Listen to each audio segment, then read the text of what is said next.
Olá, seja bem-vindo ao podcast Endocrino Papers. Aqui lhe mostramos como se manter atualizado em endocrinologia, mesmo que você tenha pouco tempo para estudar. Eu sou Ícaro Sampaio. Sou Eric Trovão. E o assunto hoje foi muito pedido. O que todo médico tem que saber sobre insulinoterapia no paciente com diabetes mellitus tipo 2.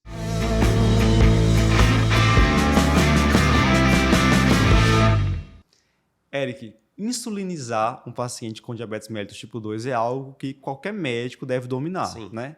Mas isso gera muita insegurança nos colegas não especialistas. E aí a gente tem que conversar sobre o pessoal sobre como pelo menos iniciar uma insulina basal para um paciente com diabetes tipo 2, no mínimo, né? Até que esse paciente seja posteriormente avaliado por um médico endocrinologista, se for o caso, obviamente. Ao final desse podcast, falar aí 3 coisas que o pessoal terá aprendido sobre insulinoterapia no paciente com diabetes tipo 2. A indicação, né? Eu acho que o básico é isso. Quando eu devo iniciar essa insulina finalmente, né? Como eu vou fazer o início da insulina basal e também como eu vou fazer o início da insulina prandial. Perfeito. 3 pontos fundamentais, né? Primeira coisa, quando é que eu devo insulinizar um paciente com diabetes mellitus tipo 2? Pronto, aquele paciente que chega pra gente já bem descompensado, com hemoglobina glicada alta e principalmente com sintomas, o que seria uma hemoglobina glicada alta? Algumas diretrizes trazem acima de 10, outras como a brasileira traz acima de 9, né? Mas assim, tá acima disso, 9 a 10, e o paciente principalmente com aqueles sintomas típicos de diabetes, aquelas polis, né? Poliúria, polidipsia, polifagia, perda de peso, esse paciente tem que sair da sua avaliação com insulina prescrita. Excelente. Não adianta estar aí fazendo, vamos aumentar aqui a dose do antidiabético. Não adianta isso, tem que ir para insulina. Pode até ser, importante a gente lembrar, porque o paciente vai perguntar para você, é para a vida toda que eu vou fazer? Pode até ser que não seja um tratamento que vá se manter continuamente, porque às vezes o paciente está numa fase de glicotoxicidade. Ou seja, ele está tão descompensado que aquela hiperglicemia está agravando a disfunção da célula beta pancreática, caindo ainda mais a insulina, aumentando ainda mais a glicemia, criando aí um ciclo vicioso. Quando você dá a insulina para esse paciente, você quebra esse ciclo vicioso, perde um pouco dessa disfunção da célula beta, dá uma respirada nessa célula beta, e pode ser que o paciente fique controlado e você consiga voltar aí para um diabético oral. Mas você tem que cuidar do quadro agudo que ele está tendo naquele momento. Excelente, Eric. Esse paciente que vem tão descompensado, ele pode chegar para a gente ao diagnóstico. Sim. E você já iniciar a insulina, e nesse caso há uma possibilidade muito forte de você mais para frente conseguir reduzir a insulina e otimizar antidiabéticos orais, ou ele pode chegar também já com décadas de doença, usando vários hipoglicemiantes orais e assim tão descompensado. Aí esse é mais difícil não continuar. Sim. Né? Aí mais de 10 anos de diabetes, já usando dose aí cheia de metformina, de sulfonylurea, seja lá o que você estiver usando, e aí esse paciente descompensado provavelmente é porque já tem falência pancreática e ele vai precisar do uso contínuo de insulina. Perfeito. Então, esse paciente com glicada maior que 10, com sintomas de insulinopenia, não há o que discutir, ele deve ser insulinizado. A gente tem uma outra indicação de insulinoterapia, que é o paciente que não está francamente insulinopênico, não está em glicotoxicidade, mas ele já vem com terapia otimizada, com 3, 4 hipoglicemiantes orais. Ou até 2. Isso, né? E mantém glicada acima da meta. Isso. A terapia injetável pode ser bem-vinda nesses casos. Exatamente. E aí a gente tem uma recomendação americana de você dar preferência, se o paciente tem indicação de terapia injetável, mas ele não tem sintomas insulinopênicos, você daria preferência a iniciar um agonista de receptor de GLP-1, que não vai ser a realidade da maioria dos nossos pacientes. No SUS, então, já era essa opção, vai para insulina. E aí seria esse próximo agente, essa próxima etapa do tratamento, iniciar tratamento com insulina. Às vezes o que acontece é que o pessoal tem muito medo de iniciar a insulina, né? Muito medo da hipoglicemia. A hipoglicemia é algo que dá medo no paciente, mas dá medo também no prescritor, no médico ali. Principalmente o paciente nunca usou na vida, ele ainda não tem, o paciente não tem medo ainda da hipoglicemia, mas o médico tem medo da hipoglicemia. Sim. Né? E aí acaba retardando muito, é o que a gente chama de inércia. Né? A inércia aí terapêutica demora muito a iniciar a insulina para o paciente que precisa. E é comum o paciente associar o início da insulina como um castigo, né? Uma punição porque ele não aderiu à dieta, não fez atividade física, não conseguiu alcançar a meta. É algo que a gente também tem que trabalhar para conseguir melhorar a adesão ao tratamento. E a gente é muito culpado também por essa questão do castigo, porque a gente tem muito aquela prática de Se não fizer a dieta, se não tomar o remédio direito, vai para insulina, né? Então, é um discurso que reforça que a insulina é algo ruim, é um castigo. Né? Ó, você está sendo agora castigado porque você não fez as coisas direito antes. Você tem que também tirar esse discurso, certo? Pra, na hora de iniciar a insulina, o paciente não ter o temor e que vai atrapalhar na adesão. Tá claro, então, eu acho que quando começar a insulina para esses pacientes, certo? Isso. Então, muito insulinopênico ou falha terapêutica simplesmente. Claro que tem outras situações também, tipo a gestante que não está controlando com a dieta, você vai dar Sim, preferência à sim, insulina. Paciente que é hospitalizado, alguma doença mais crítica, alguma doença mais aguda, a preferência de fazer o tratamento da hiperglicemia hospitalar com insulina, né? Paciente com cetose diabética, claro, vai para insulina, tem outras indicações, mas do dia a dia, ambulatorial ali, seria basicamente essas que a gente citou. Ok. E esse passo inicial da insulinização desses pacientes será feito com insulina basal. Então, acho que é importante a gente comentar aqui quais são as insulinas basais disponíveis atualmente e quais são também as suas particularidades. Certo. A mais utilizada hoje, nosso meio, quem trabalha no SUS, é a insulina NPH. Isso. Que ela não tem características de uma insulina basal ideal, até porque ela não age 24 horas, ela tem pico, mas é a mais prescrita por uma questão de acessibilidade. Exato. Então, vamos relembrar aí. Insulina NPH é uma insulina de ação intermediária, pode ter um tempo de ação aí até 18 horas, né? Costuma apresentar um pico. Então é bom ter um pouquinho de cuidado sobre a hora que a gente faz a NPH, porque se o pico dela cai na madrugada, por exemplo, o paciente pode acabar apresentando uma hipoglicemia. Isso. E a hora que faz também, né? Que geralmente a gente deve prescrever antes do paciente dormir e não antes do jantar. Perfeito. Certo? Já as outras insulinas, que são os análogos de insulina, são muito mais fisiológicos do que a NPH. Seria o ideal a gente fazer essas outras insulinas no lugar da NPH, porque elas têm uma duração de ação mais prolongada, né, simulando mais o que acontece com o nosso pâncreas, que está sempre ali liberando uma quantidade basal de insulina ao longo das 24 horas. Então, de análogo, a gente vai ter a insulina glargina. A insulina glargina, na verdade, foi o primeiro análogo de insulina que a gente teve disponível, né, e que vai ter ali um tempo de ação chegando às 24 horas. Né? E é uma insulina que sempre foi vendida como não tendo pico, né? Embora tenha algo bem discreto, né, mas não chega a fazer o pico que a NPH faz. Então, a chance e o risco de hipoglicemia é menor, certo? E aí, então, a insulina glargina, ela é aquela insulina que você vai poder fazer uma vez ao dia, porque vai ter esse período aí de ação de 24 horas. Já estaria mais próxima do insulina basal ideal quando comparada à NPH, certo? Exato. Isso é a glargina de 100 unidades por ml. Isso, porque existe também a glargina U300, que é aquela glargina concentrada, né? Então, a glargina clássica, ela tem 100 unidades por ml. Aqui eu estou falando em 300 unidades. Então, você concentra mais a insulina, de forma que quando ela é aplicada no nosso subcutâneo, ela fica muito concentrada, ela vai liberando mais lentamente, né, essa insulina. E isso vai prolongar o seu tempo de ação. Perfeito. Certo? E vai ser um tempo de ação muito parecido com o tempo de ação de uma outra insulina que nós temos, que é a Degludeca. A Degludeca é a insulina ultralonga, hoje eu acho que com maior meia-vida. Pode chegar a 72 horas de tempo de ação. Realmente não tem pico. É uma insulina super plana. É flat, né? Você vai agindo. A que mais chega próximo da fisiologia, né, pancreática, assim, do que a gente esperaria. Comparando vantagens e desvantagens dessas insulinas. Falta Detemir, né? Detemir. Tem outra análogo que é sempre esquecida, Detemir. Coitada, fala, meu Deus.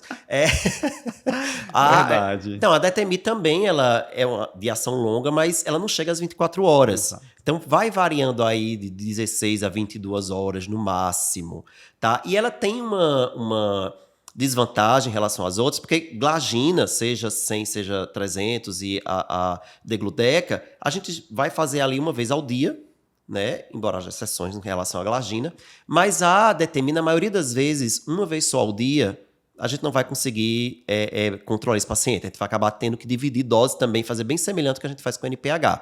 Então, ela teria essa desvantagem, certo? Ótimo. Então, se a gente for escolher só por características, assim, sem levar em consideração questão financeira, a escolha seria pela glargina U300 ou pela Degludeca. Isso. Certo? Mas elas têm a desvantagem do custo, que é bem acima daquele hoje da glargina o 100 ou da insulina NPH que é distribuição gratuita. Isso. Esses análogos de insulina, eles têm uma vantagem em relação ao NPH, algumas vantagens, menos hipoglicemia, né? Justamente porque não tem pico. O fato de você poder, em algumas delas, fazer uma vez só ao dia, tá? Tem menos variabilidade também, uma variabilidade tanto interindividual, né? Ou seja, de um paciente para outro. Assim, acho que a gente está cansado de ver pacientes diferentes, até com o mesmo peso, usando NPH na mesma dose, mas um controla, outro não controla, varia demais. E o mesmo indivíduo, uma variabilidade intraindividual, ou seja, tem dia que ele está controlado, no outro dia ele faz hipoglicemia, no outro dia ele faz hiperglicemia. A absorção da insulina NPH é muito mais errática. E a gente tem uma estabilidade melhor com os análogos, né? A glagina, a detemia, a degludeca, elas vão ter uma absorção mais esperada, mais estável, né? E isso vai fazer com que a variabilidade seja menor. Certo. Além da flexibilidade, né, Eric? Isso. A degludeca, 42 horas de tempo de ação, você não precisa estar aplicando sempre no mesmo horário. No mesmo horário, da degludeca. Mas se a gente falar da glagina 100, tem que ser sempre no mesmo horário. Se a gente está falando da Detemi, tem que ser sempre no mesmo horário. Agora, a glagina 300 e a degludeca tem essa grande vantagem, né, de poder aí, a gente para ser bem prático, assim, ela não precisa ser no mesmo horário, você pode ter uma variação de 3 horas para cima, 3 horas para baixo. Ou seja, vamos supor que no dia a dia o paciente aplica ali pela manhã, de 8 horas da manhã, mas no final de semana ele quer dormir mais. Né? Não, ele quer acordar 10 horas da manhã no sábado. Né? O paciente está usando glagina, ele deve acordar às 8 horas para fazer no mesmo horário. O paciente está usando a glagina, o 300, ou está usando a degludeca, ele pode acordar às 10 horas e fazer, que isso não vai dar problema, já que o tempo de ação é maior. Né? Então tem essa vantagem. Muito bem. Discutimos aqui quais são as opções que o pessoal tem agora para insulinizar esses pacientes. Como é que eu vou começar a insulinoterapia no paciente com diabetes mellitus tipo 2? Pronto, a regrinha prática, 0,1 a 0,2 unidades por quilo. Né? Você vai fazer aí a insulinização basal, que é quando você pega uma dessas insulinas que a gente citou e inicia para o paciente e vai fazer uma dose 0,1 a 0,2. Ou você pode usar um número de 10. Um número mágico. Um número mágico de 10. Seja NPH, seja glagina, seja qual for, você começa com 10 unidades. Né? Em relação ao NPH, claro que a gente está falando aqui dessa insulinização basal, você começar com aquela dose bedtime. A gente não está falando ainda de começar com a dose cheia, assim, de manhã e à noite. Eu estou falando de começar dose bedtime. Por exemplo, o paciente que está 2 ou 3 antidiabéticos orais, não está no controle, na hora de começar a insulina, começa ali a insulina à noite, antes de dormir, 10 unidades, okay. Certo? Esse tem que ser o horário da NPH, antes de dormir. Glagina, degludeca, glagina seja 100 ou seja 300, você pode começar com a dose de 10 para qualquer uma delas, certo? E aí o horário varia, você não é obrigado a fazer antes de dormir. Pode ser antes de dormir, pode ser antes de jantar, pode ser de manhã, quando acorda no café da manhã. Então também existe uma flexibilidade maior de você escolher a hora que se adequa mais à vida do paciente, certo? Então, ou 10 unidades, ou 0,1 a 0,2 unidades por quilo. Ou seja, está lá no seu ambulatório com 20 pacientes numa tarde, vai insulinizar, não quer quebrar muita cabeça, não quer fazer conta. Qual o peso desse paciente? 0,1, 0,2. Se bem que é uma conta fácil, né? Mas dose 10 mágica, é mais rápido. 10 unidades. 10 unidades aqui, que é o que eu faço na prática. Faço muito também. Agora sim, é uma coisa que a gente pode discutir aqui da vida prática, Ícaro. Tá errado vou começar a insulina pela primeira vez na vida desse paciente, eu começar uma dose de NPH, por exemplo, já de manhã e à noite? Não tá. Isso vai depender do paciente, você vai individualizar. Aquele paciente já chegou muito descompensado. Tá ali com a glicemia 300 e pouco, a glicada 13, 14. Ele não vai controlar com 10 unidades à noite. Não vai. Claro que aí também, caso a caso. Talvez seja um paciente difícil, um paciente que não quer usar de jeito nenhum. Aí vamos... Então, não, nesse aqui vamos começar pelo menos às 10 da noite. Pelo menos eu evito que esse paciente faça uma cetacidose, né, alguma coisa, vai bater na emergência, né, já segura um pouquinho enquanto ele vai se adaptando. Um paciente muito descompensado, na prática, você pode sim já iniciar a dose pela manhã e a dose noturna. Geralmente ele faz uma dose maior, fica aquela regrinha 2/3 de manhã, 1/3 antes de dormir. Sim, é uma possibilidade aquele paciente com glicada de 12, 14%, né? Isso. Não vai compensar com 10 unidades. Vai, 10 unidades, não vai fazer nada. Agora você falou uma coisa importante. Esse passo a passo, esse tratamento do diabetes tipo 2 por etapas, de certa forma, ele também pensa na adesão do paciente ao tratamento, né? Isso. Alguns pacientes Quando chegam com essa prescrição de 2 aplicações de NPH por dia, eles podem realmente Sim, já. ficar com o pé atrás, não aderir bem, não tomar nenhuma, quanto mais as 2. Isso. E aí faz parte do convencimento, às vezes, por mais que você saiba que ele vai precisar de uma segunda dose de NPH, começar com essa dose noturna. Então você pode ajustar essa conduta Adaptação. de acordo com o feeling ali, né? Às vezes o paciente precisa se adaptar, ele precisa perder o medo da insulina, ele precisa ver. Então você vai, não, então vamos fazer uma só vez ao dia, né? Você marca um retorno mais precoce e aquele paciente já vai voltar, não, perdeu o medo, fez, viu que não doía tanto como ele imaginava, que é uma coisa factível de ser feita. Certo. Comecei o tratamento com a insulina. Por exemplo, NPH 10 unidades ao deitar. E agora, como é que eu vou fazer esse ajuste da insulina basal no paciente com diabetes tipo 2? Pronto, o ideal, né? Mundo ideal aí, falando. No SUS nem sempre dá pra gente fazer isso. Mas a cada mais ou menos 3 dias, a gente vai avaliar a glicemia de jejum. Então, se eu estou fazendo insulina basal, eu vou ajustar a dose pela glicemia de jejum. Sim. Não adianta já olhar do outro dia e já querer mudar. Glicemia capilar Né? em jejum. Glicemia certo? capilar em jejum. Não precisa ser glicemia sérica, não.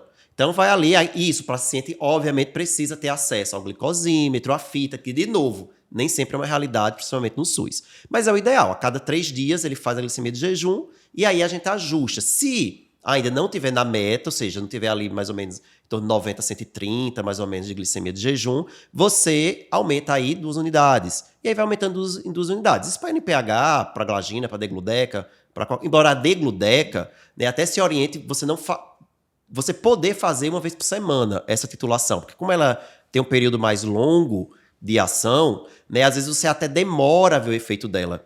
Né? A degludeca, inclusive, nas primeiras 48 horas, pode ser que o paciente diga, não está resolvendo nada. É bom já avisar o paciente. Por quê? Porque a degludeca ela precisa formar hexâmeros no subcutâneo e demora para fazer isso.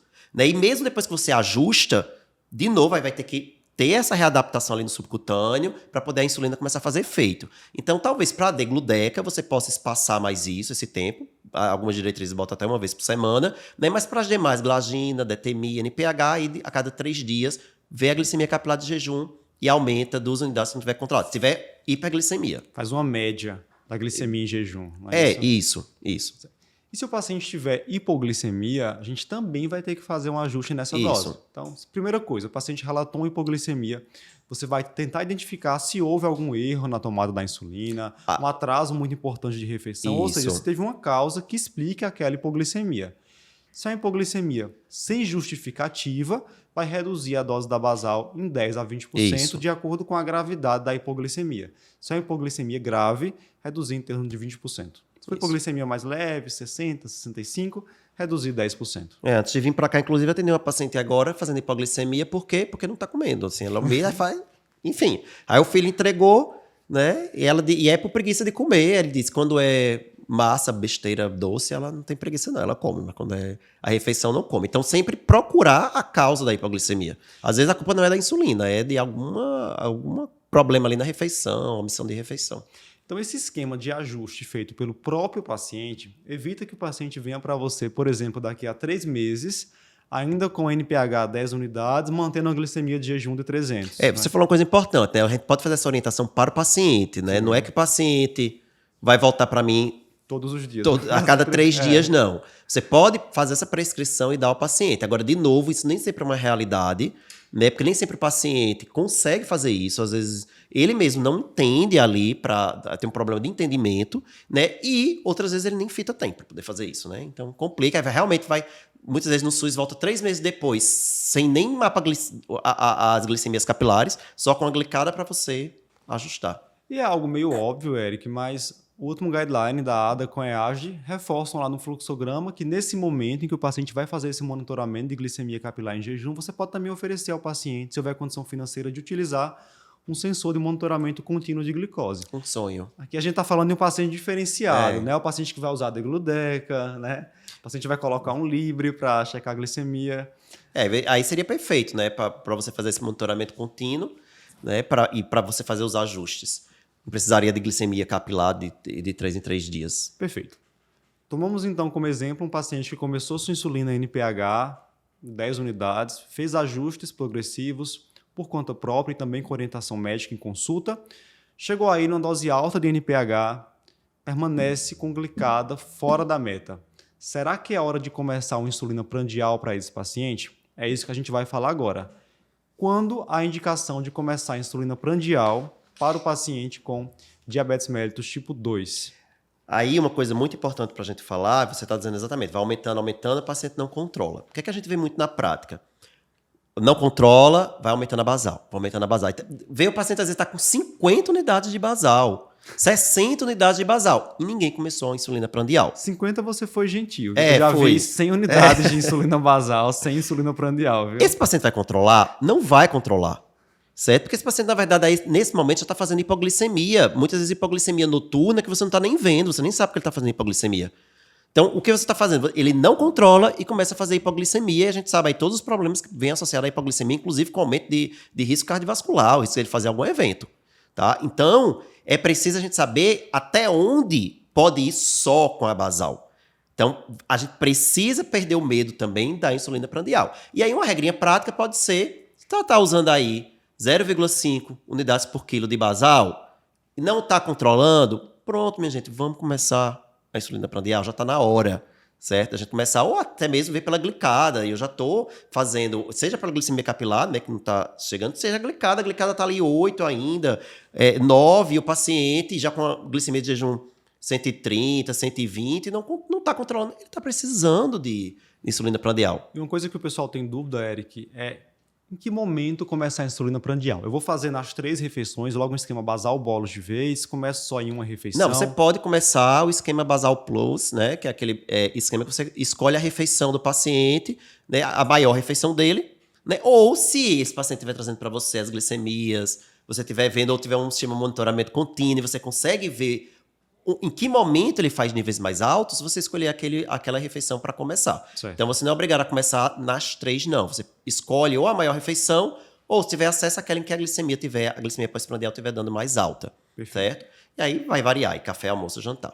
Lembrando que nesse paciente que vem verificando glicemias capilares, trazendo para você aquela tabela bonitinha, tem alguns sinais que vão indicar realmente que é a hora de iniciar uma insulina prandial, além da dose elevada de insulina basal que você já comentou. Por exemplo, o paciente que tem uma diferença muito grande entre a glicemia ao deitar e a glicemia quando ele acorda.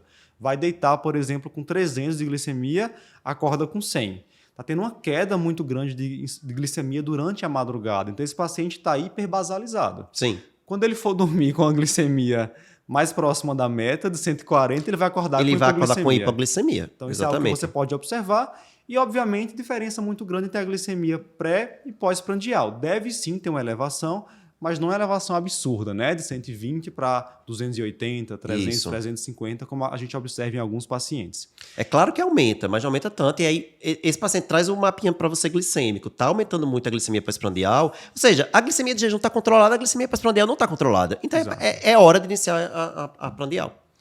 Mas existe uma outra opção. A gente pode, nesse paciente que vem com dose alta de basal, mal controlado, começar uma insulina prandial ou iniciar uma associação fixa de insulina basal e um agonista de receptores GLP-1.